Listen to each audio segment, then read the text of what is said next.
Jā, paldies. Paldies Jurim, paldies Soltai, paldies Ivetē, ka jūs atsaucāties mūsu aicinājumam sarunāt tādu vienu ātru un īsu zūmu par tuvākajām investīciju kārtām, jo jāsaka, ka, manuprāt, lauksaimniekiem jau tagad sāk jukt attiecīgi, ja, kad būs kura kārta un kuras kārtas ietvaros kādas investīcijas tiks attiecināts. Es atgādinu, jā, ka mums šodien saruna būs pamatā par divām tuvākajām kārtām, kas ir pirmā 14. aprīlis, 14. maijs, un otra kārta 15. maijs, 16. jūnijas. Paralēli, protams, mēs ar biedriem esam arī uzsākuši sarunas, arī diskusijas par rudens kārtu, kur arī tagad ministrija mums ir atsūtījusi arī materiālu, par kuru tiek lūgts arī paust viedokli attiecīgi. Ja? Tā kā, principā šogad mums būs trīs kārtas. Ir aprīlis, bet būs vēl trīs modernizācijas kārtas. Un droši vien, lai nebūtu situācija, kā bija pagājušajā gadā, kad arī daži lauksnieki sāk mums uzdot jautājumus un komentēt, pa kuru laiku mēs nogulējam vienu no modernizācijas kārtām, tad mēs vienojāmies, ka varbūt sarunājam atsevišķu Zoom sarunu, lai vēlreiz izstāstītu, kādas ir atšķirības starp vienu un otru kārtu un atbildēt uz tiem neskaidriem jautājumiem, ja tādi tomēr ir radušies. Ja? Mēģināsim ātri, efektīvi. Ja mums sanāks iekļauties stundas laikā, tad būs baigi labi. Ja? Super. Labi, paldies. Tā, kurš tad uzņemas iniciatīvu no jūsu puses? Droši vien, ka Jūras, jā, labdien, paldies visiem, paldies Mārtiņ par uzaicinājumu. Stāstīsim mazliet vairāk, nevis tikai modernizāciju, jo ir arī Ja. citi pasākumi. Vienkārši ir kaut kāda interese, lai jūs zinat, ka jūs droši varat zvanīt un jautāt. Bet, jā, lai netērētu piekdienas laiku, tad Jūris būs galvenais runātājs. Super, paldies. Ja. Jā. Juri, tad darām tā, tu izstāsti, parādi, un tad, ja ir jautājumi, tad sākam ar jautājumiem pašās beigās. Ja? Tā būtu labāk. Jā, super, darām tā. Ok. Kā jau minēju, tad mēs izmantosim iespēju un nedaudz plašāk izstāstīsim par kārtām, kas varētu būt interesantas. Tad es uzlikšu nelielu prezentāciju, un pēc tam pāriesim arī pie infogrammas, kur jau detālāk runāsim par 4.1 un 4.1.1 pasākumiem. Tātad. Ok. Runājot par kārtām, kas mums tagad ir atvērtas, vai tūlītās būs atvērtas. Kā jau daudzi ir redzējuši un ievērojuši, tad kārtas, kas patreiz būs atvērtas, ir 4.1.1 konkurētspēja, 4.1 tas ir vecā modernizācija un 4.1.4 energoefektivitāte un atjaunojamās enerģijas ražošana, bet ejot visam pa solīšiem uz priekšu, tātad pirmais 4.1.1 intervents, kā jau Mārtiņš teica, ir 15. maijs līdz 16. jūnijas. Tā ir mazajām vidējām saimniecībām paredzētā karta, kur var iegādāties dažādas investīcijas. Bet papildus tūlītās iet ārā sludinājums un būs arī papildus kārta aitu saimniecībām, kur mazie vidējie lielie varēs tieši aitkopības saimniecību ietvaros izveidot žogus un iegādāties sarksuņus, lai varētu savus ganāmpulkus aizsargāt. Attiecīgi no pirmās kārtas palika pāri finansējums, tad tagad ir otrā kārta, kur šis finansējums ir izsludināts, un attiecīgi aitkopības saimniecības var tajā iestartēt. Par 4.1 un 4.1.4 pastāstīšu pēc īsa brīža, bet papildus tiks izsludināta arī kārta uz biodrošības pasākumiem. Šī kārta ir tiešām būtiska tieši lielo paudzētājiem aitu un kazaudzēšanas saimniecībām, kur ņemot vērā notikumus Eiropā, ka parādās slimību uzliesmojumi, tad Latvija arī rūpējas par saviem ganāmpulkiem un izsludina šo specifisko kārtu, kur šīs konkrētās saimniecības var iegādāties dažādu inventāru vai arī izbūvēt nepieciešamo infrastruktūru, lai varētu aizsargāt savu ganāmpulku. Kas šeit svarīgi, šeit noteikti ir jāsaskaņo biodrošības pasākumu plāns ar pārtikas veterināro dienestu, kur jau detāli tiks saskaņotas konkrētās darbības, kas varētu aizsargāt ganāmpulku. Un tur mēs sagaidām, ka tur varētu iestartēt saimniecības ar dažādiem iežogojumiem, dezobedrēm, dezorāmiem, lai varētu dezinficēt iebraucošo transportu saimniecības teritorijā, kā arī dažādām citiem agregātiem vai iekārtām, kas var palīdzēt cīnīties ar šo slimību izplatību. Bet pats būtiskākais ir tas, ka tiešām, ja PVD saskaņo dažādas investīcijas, kas ir nepieciešamas šeit biodrošībai, tad mēs arī skatīsimies, ka tās ir tās nepieciešamākās lietas un nebūs obligāta prasība, ka jums vajag uzstādīt žogu ar dezobedrēm, rāmjiem un dažādiem citiem agregātiem, un tad tikai skaitīsies, ka biodrošības prasības ir ievērotas. Tā kā katra saimniecība izvērtē savas iespējas un nepieciešamību, un attiecīgi šo te pasākumu plānu saskaņo pārtikas veterināro dienestu.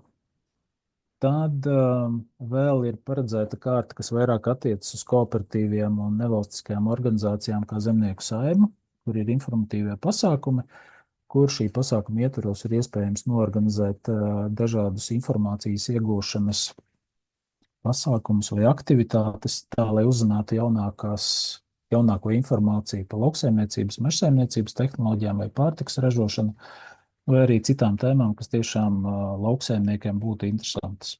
Kārtas ir divas paredzētas ar iezīmēto finansējumu, tā ka tur vēl droši var iestartēt. Lielais pasākums, kas vēl ir plānots, mākslīgo mitrāju izveide. Pēc brīža parādīšu nedaudz sīkāk, bet kas ir būtiski, ka šī pasākuma ietvaros lauksaimniekam būs iespēja izveidot mitrājus, lai tomēr uzķertu no laukiem noplūdušo slāpekli vai amoniju vai citas vielas, lai tomēr pasargātu arī upes un pārējo dabu. To arī pēc brītiņa izstāstīšu. Un, protams, kas ir aktuāli, tas ir īsās pārtikas piegādes ķēdes, kur pa 5,7 miljoniem izsludināta kārta, kur galvenais pasākuma mērķis ir pēc iespējas īsāku ceļu no lauksaimnieka līdz gala patērētājiem nogādāt šo te produkciju. Bet, ja kādam ir interese, tad mājaslapā ir saite arī uz webināru, kur kolēģi detāli izstāstīja veicamās aktivitātes, atbalstāmos pasākumus, uz ko šajā pasākumā var iestartēt. Bet, ja kādam lauksaimniekam ir doma, ka varbūt varētu iestartēt un savu produkciju piegādāt tirgu pēc iespējas efektīvākā un labākā veidā, šis varētu būt tāds labs variants, kā savai produkcijai atrastu tādu īsāko, optimālāko piegādes modeli.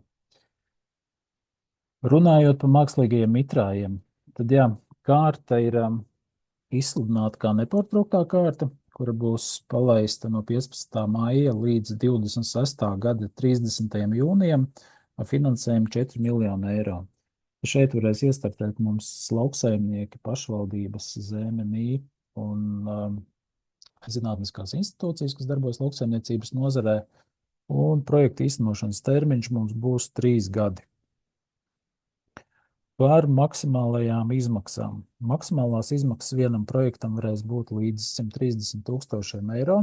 Būs iespējams arī saņemt avans maksājumu 50% no attiecinājumām izmaksām, un kas ir ļoti pozitīvi, tad atbalsta intensitāte šajā pasākumā būs 100%.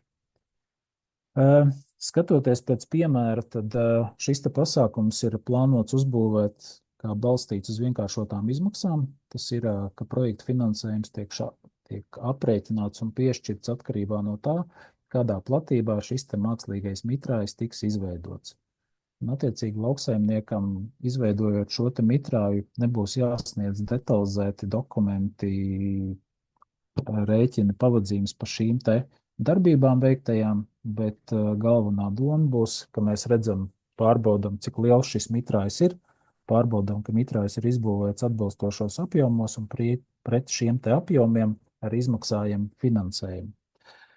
Pašvaldībām vai ZMNI, piemēram, varbūt vēl klāt papildus 10 vai 7%, bet šoreiz tas neatiecas uz pašiem lauksaimniekiem. Un tas aprēķins pēc būtības tāds. Ja saskaņā ar meliorācijas sistēmu nepieciešams izveidot mitrāju 1 hektāra platībā, tad automātiski var iegūt, izbūvēt šādu mitrāju 100 000 eiro, bet, ja, piemēram, meliorācijas sistēma ir maza un eksperti novērtē, ka pietiek ar, piemēram, 0,3 hektāriem šo mitrāju izveidošanu, tad jau šī summa, ko projektā var iegūt, tie būtu 30 000 eiro. Gadījumā, ja šis mitrājs ir daudzreiz lielāks nekā projekta attiecināmās izmaksas vispār var sekt, piemēram, sliktākā gadījumā būtu mitrā izveidošana izmaksāt 150 000 eiro, tad ierobežojums uz vienu projektu ir 130 000, kur attiecīgi šo summu mēs samazinātu. Kas ir ļoti būtiski? Tātad, lai varētu šajā pasākumā iestartēt, ir būtiski paņemt ūdens paraugus, veikt to testēšanu, lai tiešām noteiktu šo te vielu klātbūtni ūdenī un kādā daudzumā tās ir. Attiecīgi certificētām laboratorijā nododot ūdeni, iespējams noteikt analīzes, un kas ir jāņem vērā, tad tagad pavasarī šo te analīžu noņemšanu attiecīgi var veikt līdz 30. aprīlim, kur attiecīgi mums vēl laiks, jo jāveic vismaz 2 analīzes ar 14 dienu intervālu.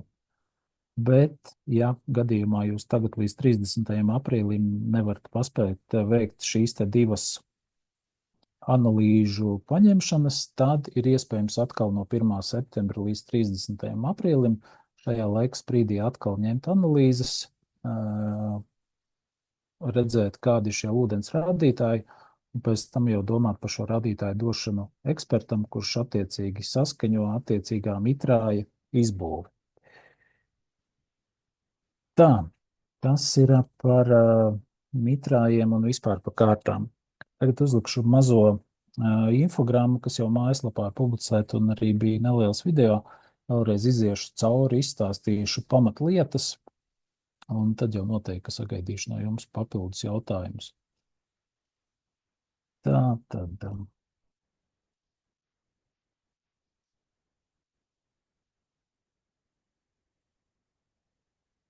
Jā.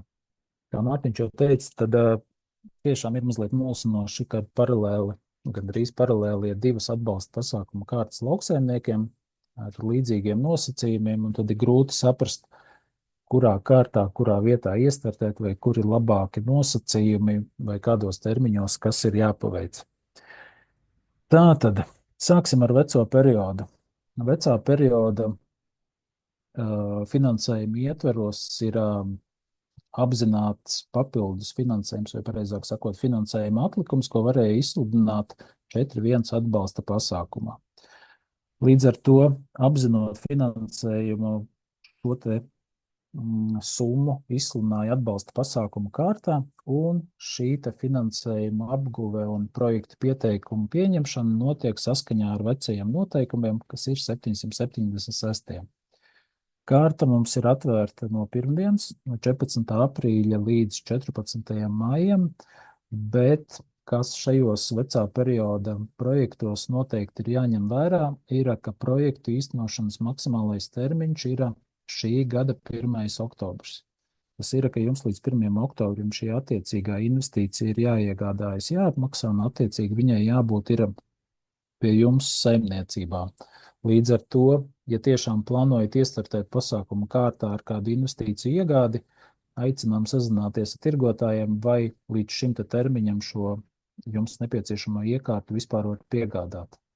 Jo gadījumā, ja iekārta nebūs piegādāta, apmaksāta, tad attiecīgi arī dienestam nebūs iespēja pagarināt nekādus termiņus, un ja gadījumā būsiet samaksājis avans un process līdz galam nevarēs notikt, tad, diemžēl, mēs arī to nevarēsim atmaksāt. Tā ka skatāmies, runājam ar tirgotājiem, lai tiešām līdz 1. oktobrim attiecīgo iekārtu varētu iegādāties un attiecīgi arī apmaksāt. Ko esam gājuši uz priekšu, tas ir, ka iesniedzot projektu pieteikumu uzreiz attiecīgai iekārtai nav jābūt ietvertai katalogā. Tiklīdz jūs redzat, ka projekts ir virs svītras un tiks stiprināts, tad tikai pēc tam to konkrēto iekārtu tirgotājs var ievietot katalogā. Tas, lai taupītu jūsu laiku un resursus, kā arī tirgotāju. Bet šādā gadījumā noteikti atceramies, ka līdz ar projektu iesniedzam klāt arī piedāvājumu no tirgotāja, tā lai dienests var izvērtēt, pa kādu summu attiecīgo iekārtu ir plānots iegādāties un kādu summu arī tāmē pierezervēt. Kas ir pozitīvi? Tad vecajā periodā griesti uz saimniecību bija daudz lielāki nekā jaunajā periodā. Līdz ar to, ja jūsu apgrozījums atļauj, tad maksimālais finansējums vecā periodā ietveros bija līdz 1 miljonam eiro. Finansējums mums ir izsludināts visām saimniecību grupām. Tas ir mazajām saimniecībām izsludināts 2,4 miljoni, vidējām lielajām 5,6 un kooperatīviem 2 miljoni. Bet ierobežojums ir ar investīcijām, kā projekta ietvaros var iegādāties. Tātad projekta ietvaros var iegādāties tikai investīcijas, kas attiecas uz konkrētajiem mērķiem, vai arī atvieglojums ir pilnībā bioloģiskām saimniecībām, kas var iegādāties dažādas nepieciešamās iekārtas, kas viņām saimnieciskā darbībā ir vajadzīgas. Tātad, bet pārējām saimniecībām, tātad, kā minēju, ir šie 3 mērķi. Pirmais ir 5B energoefektivitāte, kur, piemēram, jums saimniecībā ir vecs padomu laika ventilators, un jūs gribat aizstāt viņu ar energoefektīvāku vai kaut kāds graudu sijātājs, tad ar energo auditoru atzinumu, kad jaunā iekārta būs pa 20% energoefektīvāka kā vecā, tad šī projekta ietvaros to var arī iegādāties. 5C ir atjaunojamās enerģijas izmantošana. Tas ir, ka šo projektu ietvaros var iegādāties, piemēram, tos pašus saules paneļus enerģijas ražošanai pašpatēriņam. Tāpat tās var iegādāties šos akumulātorus, kas pēdējā laikā ir aktuāli, kā arī, piemēram, pārstrādes uzņēmējiem ir iespējas iegādāties ģeneratorus, lai krīzes situācijās varētu nodrošināt elektroenerģijas padevi. Un, protams, viens no populārākajiem mērķiem 5D emisiju mazināšana. Tas ir lielākoties tās bija otrā pielikuma iekārtas, kas tieši saistītas ar vides audzēšanu. Tas ir bezapvērsas augsnes apstrādes tehnika, tie bija diski ar pievēlēju veltņiem vai sējmašīnas minimālai augsnes apstrādēji vai bezaršanai. Tāpat tās arī precīzie miglotāji smidzinātāji, tāpat tās arī mēslu izkliedēšanas sistēmas vai arī šīs mucas ar iestrādes lemesīšiem vai nokarnām caurulēm. Tā ka saraksts ir diezgan plašs, un mājaslapā mēs esam ielikuši izvilkumu no šī otrā pielikuma, kur attiecīgi iekārtas var arī redzēt. Kas ir būtiski?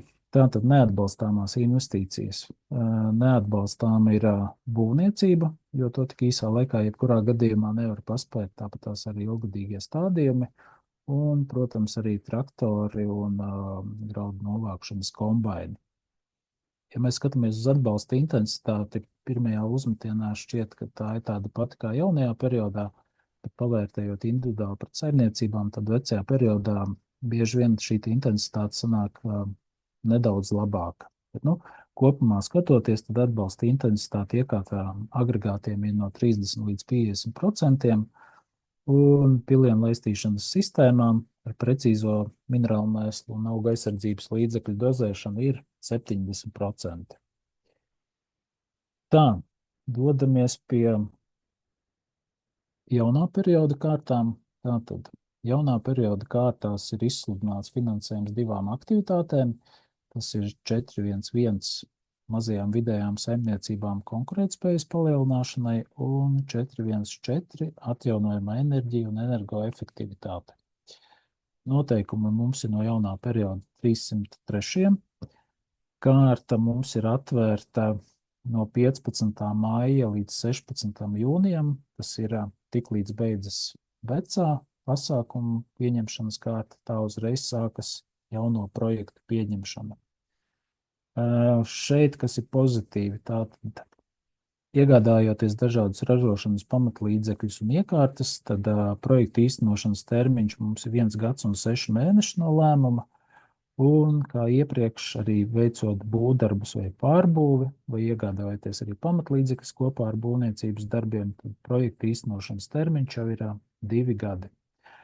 Un tāpat tās kā iepriekš, tehnika arī var ievietot projektā bez pirmreizējas ievietošanas katalogā. Tas ir norādam projektā tehnikas pozīciju, pieliekam klāt piedāvājumu no tirgotāja, un tikai brīdī, ka redzam, ka projekts ir virs strīpas un varētu tikt apstiprināts, tad var arī runāt ar tirgotāju, lai attiecīgo pozīciju iekļauj katalogā.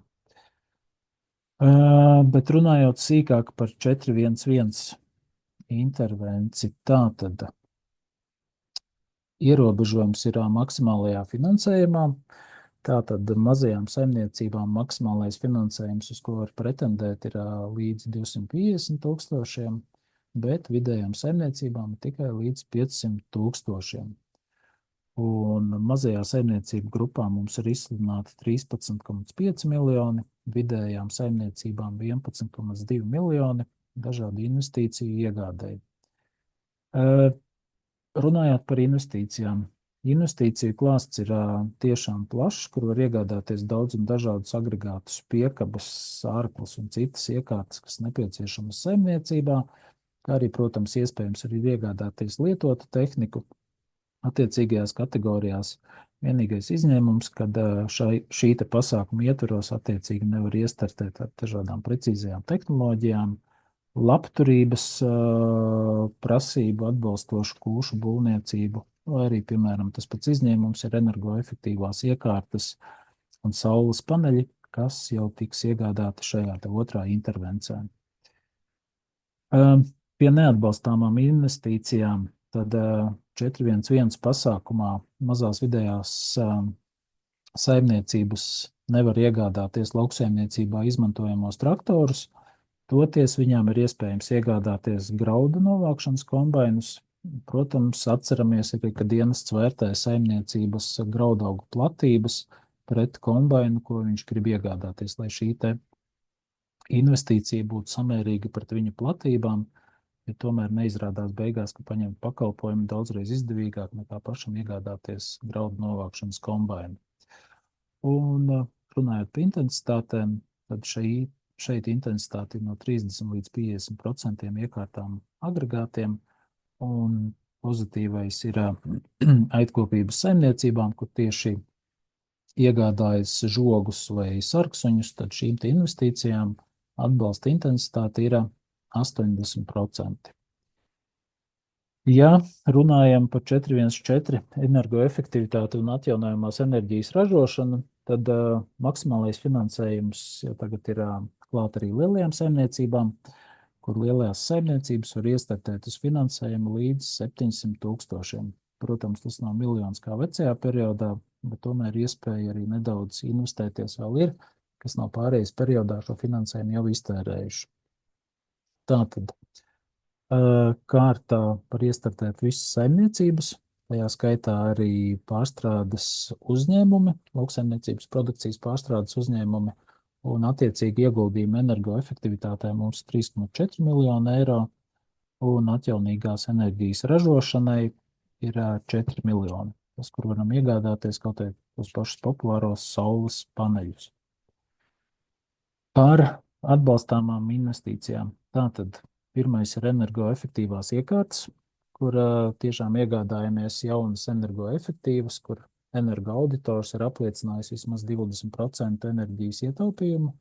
Tāpat tās ir iespējams siltināt ēkas, bet kas ir svarīgi, ka šīs ēkas jau patreiz tiek izmantotas un tikai pēc tam viņas tiek siltinātas, lai nebūtu situācijas, kad ēka ir pamesti ilgu laiku stāvējusi, un tagad projekta ietvaros ir plānots viņu pārbūvēt un sakārtot. Un, protams, arī atjaunojamās enerģijas ražojošās iekārtas, kur kopā ar saules paneļiem var arī iegādāties šos enerģiju uzkrājošos akumulatorus.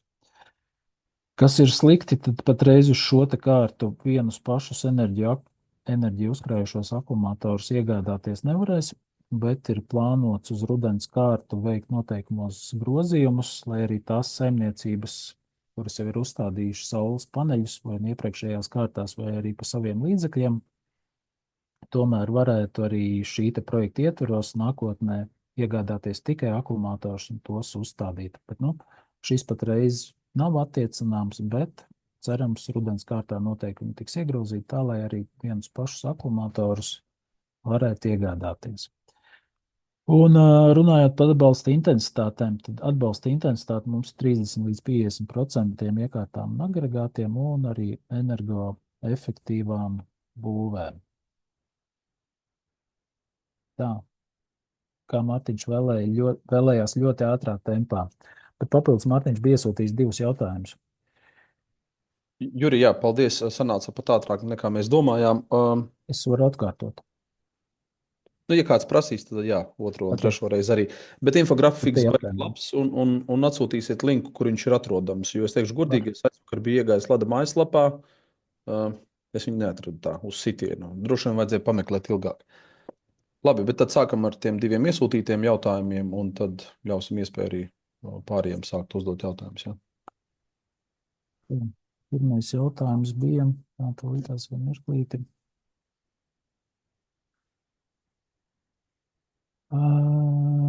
Pirmais jautājums bija par šķidrumēsla mucām.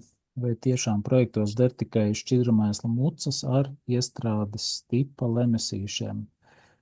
Tad nē, projektos var iegādāties ne tikai ar iestrādes tipa lemesīšiem šīs te mucas, bet der arī citas sistēmas, kā piemēram šīs te nokarinās caurules. Vai arī citas sistēmas, kas pie pašas zemes nolaiž šos te šķidrumēslus. Bet tāpatās kā iepriekš, šķidrumēsla izkliedes sistēmas, kas strādā ar deflektoriem, kas vienkārši izkaisa vai izsmidzina šo šķidrumēslus pa gaisu, tās gan nav attiecināmas. Bet, jā, šķidrumēslu iestrādes mucas gan ar lemesīšiem, gan ar nokarinām caurulēm šo te projektu ietvaros ir attiecināmas. Un otrs jautājums bija, par kādiem kritērijiem jāatbilst organiskā mēslojuma un kaļķošanas agregātiem, lai tā atbilst fonda prasībām. Tad, prasība patreiz ir viena, ka viņiem ir jāatbilst precīzajām tehnoloģijām, kur atkarībā no augsnes agrotehniskā stāvokļa vai no šo mēslojumu izkliede palielina vai samazina. Patreiz šajos gados es varbūt esmu redzējis 1 vai 2 projektus, kur tāda iekārta ir iegādāta, bet ir plānots, kad uz rudens kārta noteikumus grozīs, lai šos te cietamēslu izkliedētājus vai arī kaļķi izkliedētājus varētu arī nopirkt kā vienkāršākas iekārtas, kur tomēr nevajadzētu likt daudz un dažādas modernas tehnoloģijas virsū, lai šos te kaut vai tos pašus mēslus arī izkliedētu uz lauka. Es ceru, ka atbildēju. Jā, paldies. Tā, paldies. Tā, Inese, ir jautājums par komposta veidotājiem. Droši vien darīsim tā, sadalīsim to jautājumu. Pirmā kārta un otrā kārta, lai visiem būtu skaidrs, vai ne, kura ir kura, un tad varbūt var atbildēt. Pirmajā vai otrajā kārtā komposta veidotāji ir attiecināmi, nav attiecināmi. Pirmajā kārtā komposta veidotāji bija, bet otrajā kārtā 412 nav izsludināts.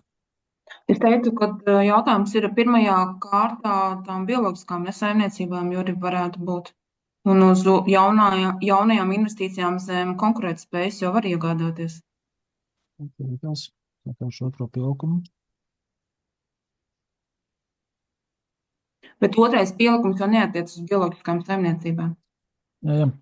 Bioloģiskām, jā, viennozīmīgi gatavi. Viss attiecināms, bet vecajā periodā mums otrajā pielikumā bija arī komposta jaucējs ar aprīkojumu pie kūtsmēsla apsaimniekošanas iekšā, tā ka 4.1 pasākumā tāds ir attiecināms un var iegādāties. Tātad var iegādāties gan bioloģiskās, gan nebioloģiskās, Jā. ne? Jā. Tajā pirmajā vecā finansējuma kārtā. Un otrajā kārtā, jā, ne? Un attiecībā uz jaunā perioda finansējumu mēs uzreiz varam teikt, ka tas ir uz konkurētspēju. 4.1.1, proti saimniecībām ar apgrozījumu līdz 350,000 viņas var iegādāties. Labi, paldies. Tā Raitim jautājums, vai pareizi saprotu, ka vidējā saimniecība jaunā perioda kārtā nevar projektā plānot precīzo miglotāju? Precīzais miglotājs 4.1.1 aktivitāte arī ir piesaukts ar nosacījumu, ka viņam jāatbilst precīzajām tehnoloģijām. Līdz ar to 4.1.1 var arī iegādāties precīzo miglotāju. Bet šeit varbūt ir iespējams pavērtēt, varbūt izdevīgāk tomēr ir vecā perioda 4.1 pasākums. Bet jaunajā arī var. Labi, paldies. Tā droši ceļam roku, slēdzam mikrofonu iekšā un izmantojam iespēju uzdot jautājumus. Ja drīkst, Mārtiņ, tikko redzēt. Jā. Atsaucoties uz to, ko Juris tikko teica, Juri, tu teici, ka iespējams tā vēl vecā nauda, piemēram, smidzinātājiem varētu būt izdevīgāka. Tur taču nav vecās iepriekšējā perioda intensitātes. Tās intensitātes tādas pašas kā jaunajā kārtē, vai ne? Tur ir iekārtām standarta intensitāte plus 10% par to, ka viņš atbilst otrajam pielikumam. Tur veidojas tas izdevīgums. Ir lielāka nekā jaunā perioda pasākuma. Līdz ar to sanāk, ka intensitātes arī atšķiras. Jā. Tad tam lauksaimniekam arī noteikti jāpievērš uzmanība. Paldies. Bet tad, respektīvi, ja kāds vēlas iegādāties, startējam pirmajā kārtā, nedaudz pirmajā kārtā, tad startējam uz otro. Būs ladam darbiņš, divreiz varēs pavērtēt projektu. Jā. Vienīgais, turprātā tiem, kuri tad gribētu uz to pirmo kārtu startēt, saprot, ka līdz oktobrim viss jānopērk un papīriem kārtībā jābūt, vai ne?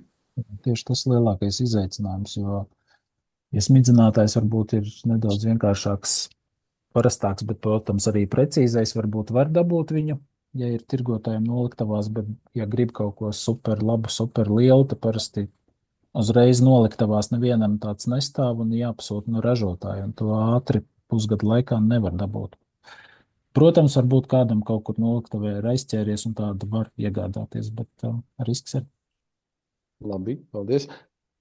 Vēlreiz precizējuši jautājums. Pirmajā kārtā, ja sniedz tikai akumulators, ir iespējams tikai akumulators sniegt? Tu domā 4.1 pasākumā? Jā. 4.1 varēja arī Tikai pliku akumulātoru. Jā. Bet jaunajā kārtā lielās Pliku saimniecības akumulātoru pliku nevar. Tas nozīmē, vajag dažus kilovatus ar saules paneļiem papildus uzstādīt, lai varētu, piemēram, attiecināt arī akumulātoru. Varbūt izdevīgāk tomēr sagaidīt rudeni, kad noteikumos ir grozījumi un normāli pilnvērtīgi ir iegādāties tos akumulatorus. Jo tāpat tās jārēķinās ar indošanas punktiem, kas patreizajā situācijā bija diezgan nežēlīgi. Vai tiešām uzliekot tos pāris kilovatus saules paneļiem var punktus savākt. Vai pirmajā kārtā var attiecināt arī graudu tīrāmās mašīnas? 4.1.1. Tā, kas ir pirmā, kārta. Vecā vecā finansējuma. Jā. Uz energoefektivitāti, tātad tu minēji piemēru. Bioloģiskās saimniecības var. Bioloģiskie var, energoefektīvo, ja dabū energoautora atzinumu, ok. Tas nebūs pirmā jūra kārta, tā būs atkal jaunā perioda investīcija. Energoefektivitāte.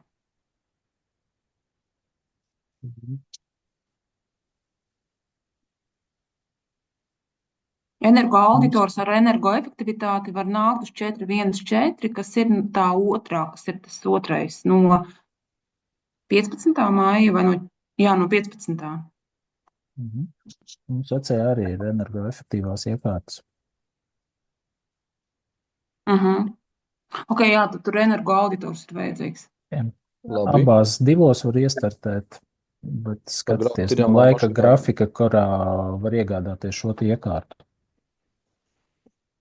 Vai fotoseparators ir attiecināms, nav attiecināms? Jaunā perioda 4.1.1 ražas pirmapstrādes varētu aiziet, pie citos gadījumos nezinu. Vai grūti, kā precīzā iekārta viņi neiziet cauri, ja vienīgais saimniecībā ir kaut kāds vedzibaiga energoefektīvais. Par 20% energoefektīvāks, kā esošais petkus. Ja to var pierādīt, tad startē pirmajā pasākumā, pirmajā kārtā. Labi, tā par kūtsmēsliem tu atbildēji. Tā varbūt tad ir tālāk jautājumi Rinaldam Bāram. Vai lielā saimniecība var iegādāties flex-headeri savam vienīgajam kombainam? Flex-headeri bija tikai jaunajā periodā. Jaunā perioda pasākumos 4.1.2. Tātad gaidam. Līdz ar to gaidam rudeni, kad varēs iestartēt. Gaidam rudeni, nevis otro kārtu. Gaidam rudeni. Jo patreiz jau mums nav 4.1.2 izsludināts. Okay, labi, tad gaidam rudeni. Uldis Cauna jautā, tātad 4.1 kārtā ne bioloģiskais uzņēmums var pirkt lauksniecības iekārtas no otrajā pielikumā esošajiem, galvenais, lai līdz 1. oktobrim ir apmaksāts un saimniecībā. Jā, tas ir būtiski. Otrais pielikums, kurš nosaka, ka tiešām iekārtas ir dabai draudzīgas un tādā garā, bet jāiegādājas un jādabū saimniecībā ir līdz 1. oktobrim. Tad miglotāji, precīzie kliedētāji.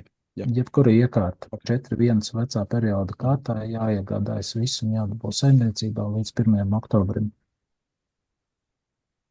Jo šeit atceramies, ka lauka atbalsta dienestam arī vēl jāveic pārbaudas, jāizmaksā šis finansējums, lai vispār to varētu nodeklarēt Eiropai. Tāpēc tas termiņš ir tāds saspringts. Skaidrs, paldies. Tā, vēl jautājumi, droši celiet rokas, uzdodiet jautājumus mutiski vai rakstiet čatā.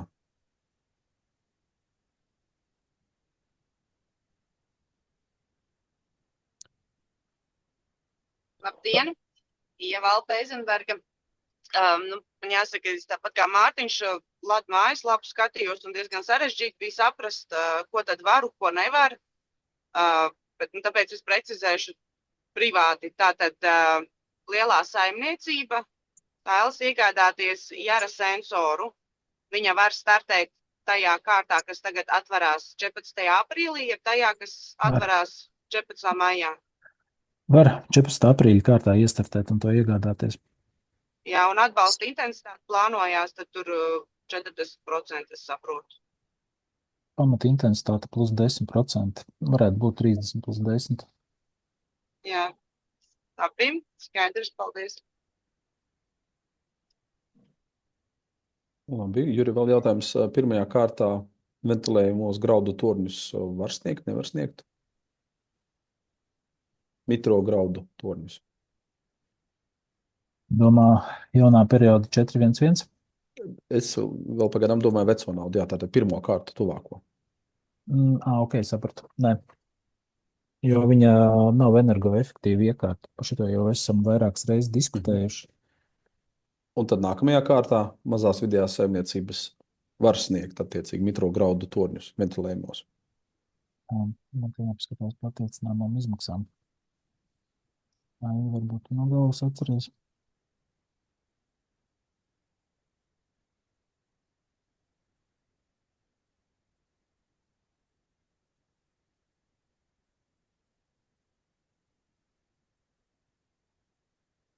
Saimniecības produktu pirmapstrādes uzglabāšanas tehnika iekārtas ir ok.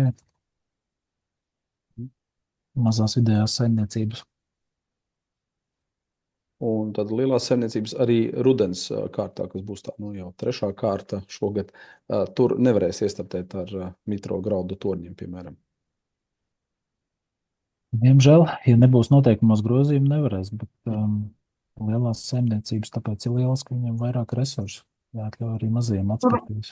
Jā, tur Mārtiņa jārunā ar ministriju, tad jums ir jānāk vēlreiz ar priekšlikumu izskatīt iespēju rudens kārtā tomēr paplašināt energoefektīvās iekārtas un definīciju. Ok, bet jūs kā Latvijas konceptuāli redzat, ka šī varētu būt attiecama kā efektīva energoiekārta? Tur ir nepieciešams energoauditori, tomēr vērtējums, redzējums. Jo beigās jau viņš atbild arī ar savu certifikātu, vai zem tās energoefektivitātes mērķa var nodeklarēt šīs investīcijas. Jā, labi, skaidrs. Tad visiem biedriem ir pēdējās 2 biedru ziņās nosūtīts arī Zemkopības ministrijas sagatavotais projekts grozījumiem, tai kārtē, kas būs rudenī, tā kā apskatieties cītīgi, ja ir kaut kādi priekšlikumi, dodiet ziņu, veiksim turpmākas sarunas ar ministriju. Tā, tenta angāri. Vai tenta angārus var celt? Inese jautā. 4. Uz pirmo kārtu, uz otro kārtu? Uz pirmo kārtu, kas ir vecā perioda 4.1 nevar, bet uz otro kārtu, kas jaunā perioda 4.1.1, tur var iegādāties un uzstādīt. Labi, paldies. Varbūt vēl vidējās saimniecības. Jā, kamēr jautājums gaidām, varbūt vēl bišķī par to biodrošību varbūt var vēlreiz atgādināt, jo šis ir kaut kas jauns un ministrija mums arī vēl pagaidām nebija devusi šādu informāciju. Vēlreiz tātad dezinfekcijas bedres, žogi, kas vēl ir attiecināms. Jā, varbūt var atvērt arī tie paši rāmji, kas varētu nodezinficēt visu transporta līdzekli, tas pats arī, ja nepieciešams, caurlaides telpas, lai kontrolētu darbinieku plūsmu un arī attiecīgi dezinficēšanu. Un, protams, pastāv arī ar knišļiem, kur iznēsās slimības, ka šīs te knišļu lamatas kaut kādas, ko kūtī izvietot. Tas tādas populārākās lietas. Bet, kā runājām ar PVD, noteikti jāsāk ar visu plūsmu organizēšanu, kurā vietā tie paši dzīvnieku uzpircēji var iebraukt, un kad galvenais ir šo te transportu apstrādāt. Jo viņi jau izbraukā pa ļoti daudzām saimniecībām, un tas ir kā viens no riskiem diezgan būtisks. Vai ir kaut kāda ierobežojuma uz vienu saimniecību, uz vienu pretendentu? Iecināmo izmaksu Tikai tas, ierobežojumu. kas ir jaunā perioda ierobežojums. Mazajiem kopējā projekta summa, kas ir 250,000 vai vidējiem 500,000 vai lieliem līdz 700,000. Jo šis finansējums tiek piešķirts pret jaunā perioda nosacījumiem. Bet tā nosacījums nav, cik lielam projektam jābūt. Bet tad uz griestiem, reiķinot griestus, tiek ņemts vērā arī šis ieguldījums biodrošībā. Pasākums un intervences 413 ir gan biodrošībai, gan labturībai. Un tagad tiek izsludināta tikai viena daļa no šīs intervences, tas ir biodrošība. Un tātad mēs skatāmies, cik cik no pieejamā finansējuma tiek iztērēts. Respektīvi, ja pienlopkopības saimniecība ir jau izmantojusi visu savu limitu, attiecīgi ir, iegādāts iekārtas, kaut kas ir uzbūvēts, vai viņi var tagad startēt uz biodrošības pasākumu? Viss finansējums jaunā periodā ir iztērēts un apgūts, tad vairs īsti nav kur. Bet neskaitās, papildinot Juri, neskaitās pārējais periods, un kā Juris iepriekš minēja, tad tas šobrīd ir izsludināts uz gaļas lielopiem, kazām un aitām. Bet pārējais perioda finansējums netiek ņemts vērā, tiek skatīts no jauna. Skaidrs. Okay, tad risinājums ir tāds, ka biodrošības pasākumos neņem vērā pārējais perioda apgūto finansējumu. Okay. Labi, tas varbūt vēl risinājums. Tā, Jurim ir pacelt roku. Juri? Jā, labdien. Pirmajā kārtā emisiju mazināšanas otrajā pielikumā, tas ir pirmajā sadaļā, ir viņi minēti. Tās sadaļa jālasa ir. Precīzās tehnoloģijas izmantošana, minerālmēslu un auga aizsardzības līdzekļu lietošanas samazinājums, kā arī bezuzvēres tehnoloģijas.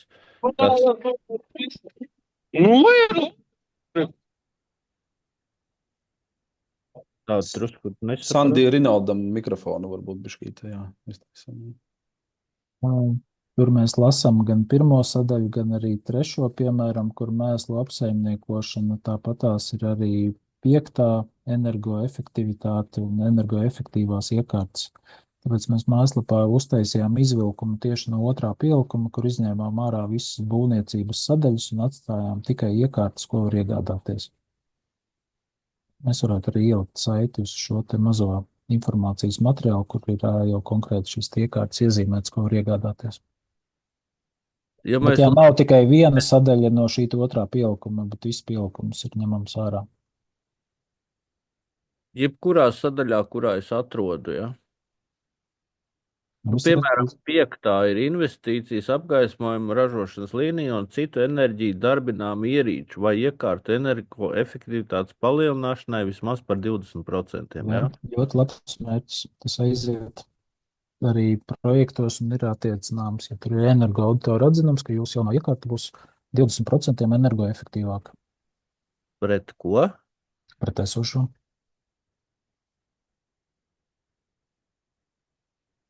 Labi, mēģināsim. Juri, tad tu gribi konkrētu? Par konkrēti iekārtu pajautāt? Nē, tas ir biznesa plāns, tas jau ir komerc noslēpums. Es saprotu, jā, ok, labi, padalīsimies tad atsevišķi, jā, par iespējamiem risinājumiem. Ok, labi, vēl tad jautājumi izmantosim iespēju, jā, kamēr Juris, Iveta un Saulita ir šeit. Es varbūt atļaušos, Mārtiņ. Man šķiet gan zinu atbildi, bet mazām vidējām saimniecībām, gan pirmajā, gan otrajā kārtā, realizējot investīcijas, kas nav zem 2. pielikuma, tātad nezaļās investīcijas, pilnīgi visām joprojām ir ekonomiskie sasniedzamie mērķi, un viņas nav kaut kāda daļa investīcijas pārlikts uz 2. pielikumu, vai ne? Jo tur bija tas stāsts par kaut kādiem laukumiem, par noliktavu, renovāciju, būvniecību, par tām pašām degvielas tvertnēm, kur tos ekonomiskos mērķus īsti nevar izpildīt. Un tur ne apgrozījums, ne hektāri pieauga. Bet arī viņas nebija 2. pielikumā. Līdz ar to arī uz šīm 2 pirmajām kārtām tas tā paliek, ja? Degvielas tvertnes ir iespējams iegādāties, pieņemsim 2. kas ir ar 411, kas būs izsludināta arī tūlītās. Tur saimniecības bija labi mēģinājuši saprakstīt, kāds tas ekonomiskais iegūms ir, bet pēc būtības tur jau, kā jau pats minēja, nebūs ne neto apgrozījuma pieaugums, ne arī kaut kāds cits ļoti liels sasniedzamais rādītājs. Bet pēc būtības normāla investīcija, kas saimniecībai ir nepieciešama, un arī projektos ir attiecināma. Labi, bet ēku noliktavu, tur renovācijas, būvniecības, laukumu, betonēšanas, tam visam gan vajadzēs uzņemties saimniekam un likt tur tos apgrozījuma mērķus. Ja? Jo ekonomiskais mērķis tur jebkurā gadījumā ir jāsasniedz pēc tā projekta pieteikuma. Un ja tur degvielas mucām vēl var aprakstīt to ekonomiju, tad es pieļauju pārējām investīcijām tur būs baigā polemika. Tur jau šobrīd ir uz jaunajām intervencijām ļoti fleksibli. Tur vairs nav noteikts procents, un pa lielam es teiktu, ja ir līdzīgi, tā kā mēs konstatējām ar tām degvielas tvertnēm, kur reāli nav ietekmes uz ekonomisko mērķi, tad es domāju, ka arī no Lada puses vērtēs to pienesumu, ko vispār saimniecībā dod. Nav tā, ka mēs tikai gribam redzēt ciparu, kas ir jāpieaudzē, un pie viņa arī pieturās. Respektīvi, vai tas, ko lauksaimnieki var saprast, ja viņi veic tādas investīcijas, izbūvē laukumus vai kaut kādas noliktavas renovē, ka arī sasniedzamo mērķu sadaļā Lats pieņems nedaudz elastīgāku šo te. Tieši tā, jo šobrīd uz jaunajām intervencijām tiešām tā elastība ir iedot stipri lielāka arī ar MK noteikumiem. Paldies. Labi, vēl jautājumi klātsošiem? Vai tiešām viss ir tik skaidrs un saprotams? Jautājums tāds ir, piemēram, ja kāds, piemēram, mēs nodarbojamies ar gaļas nozari, mēs gribētu mainīt vai papildināt uzņēmumu ar graudkopību vai dārzeņu audzēšanu vai ogulāju, vai mēs varam rakstīt kaut kādas iekārtas stādījumus vai kaut ko, ja mums līdz šim šī nozare nav. Bet gribam sākt kaut ko jaunu. Jā, lauksaimnieks var uzsākt arī jaunu nozari, kaut vai tos pašus dārzeņus vai kaut ko citu, bet iespējas tādas ir, protams, jautājums, cik liela jūs esat saimniecība. Ja mazā vai vidējā, tad visvienkāršākais ir šajā 411 intervencijā vai aktivitātē iestartēt, kur var dažādas iekārtas arī uzreiz iegādāties. Bet jaunu nozari var uzsākt. Paldies. Juri, paturpinot par biodrošību, tātad skaidrs tiek attiecināti žogi, automātiski arī vārti, dezinfekcijas bedres, dezinfekcijas iekārtas. Viens no lauksaimniekiem teica, ka viņš arī domās variantu, kā piena slaucamo govju fermā mēģināt aizsekt ar sietiem arī tās atvērtās fermas daļas, attiecīgi, lai tie knišļi netiktu iekšā un nenodarītu kaut kādi skādi. Tas arī tiktu attiecināts. Šeit svarīgākais, ka tiešām PVD šo apstiprina, ka šīs investīcijas arī palīdzēs ievērot šo biodrošību. Tātad lauksaimniekam pašam ir jāspēj pierādīt, ka konkrētā investīcija ka palīdzēs veikt biodrošības pasākumus. Beigto dzīvnieku līķu savākšanas kaut kādas kastes tilpnes attiecīgi, lai viņu ārpus teritorijas var izlikt. Kā viņš palīdzēs ierobežot šīs slimības izplatību? Respektīvi tātad līķu savākšanas mašīna vairāk nebrauc teritorijā, bet līķu savāc no tās kastes, kas ir izlikta ārpus teritorijas. Mašīna var izbraukt caur dezobedri un dezinfekcijas vārtiem. Bet, kā attiecībā uz biodrošību, Mārtiņ, pa lielam jūs esat pirmie, kas uzzina, ka vispār tāds pasākums palaižās, jo burtiski aizvakar tikai vispār ministrija pieņēma lēmumu viņu ārpus kārtas vispār izsludināt. Un tas, ko mēs jau sazinājāmies ar PVD, mēs nāksim ārā ar publisku kaut kādu īsu vēstījumu atbalsta pretendentiem, kur PVD izstāstīs, kur viņi redz tiešās investīcijas, ko var likt projektā. Un mēs savukārt par iesniegšanu izstāstīsim. Tā kā es domāju, tuvākajās nedēļās būs jau detalizētāka informācija. Jā, ok, labi. Paldies. Tā vēl klātsošiem tad jautājumi, komentāri, neskaidrības. Ja jautājumi nav, tad mēs pamazām arī droši vien varam beigt šo sarunu. Tā, Juri, vēl kaut kas būtisks no tavas puses? Nu, es domāju, ja gribat iestartēt tiešām 4.1. pirmajā kārtā, tad tiešām sazināties tirgotājiem, lai 1. oktobru varētu ievērot. Jo, kā minēju, tad projekta termiņus tur pagarināt nevarēs. Labi, Ja bet- būs bet, kaut kas daļēji, tad attiecināt dienas šīs izmaksas Bet nevarēs. jūs, protams, ļausiet, ja nevar piegādāt pēkšņi X miglotāju, tad varbūt varēs pirkt no Y tirgotāja. Šāda iespēja pastāvēs vienmēr. Ja Jā, kaut kāds un labs respektīvi, ja pamatojums. nevar iegādāties miglotāju, tad varbūt attiecīgi to mērķi var nomainīt, nezinu, ar kliedētāju vai augstnes apstrādes diskiem. Ir tāda opcija. Šādu iespēju vienmēr var izskatīt, bet tur vērtēs konkrēto saimniecību un kuras investīcijas, ko vēlas aizstāt. Bet pastāv.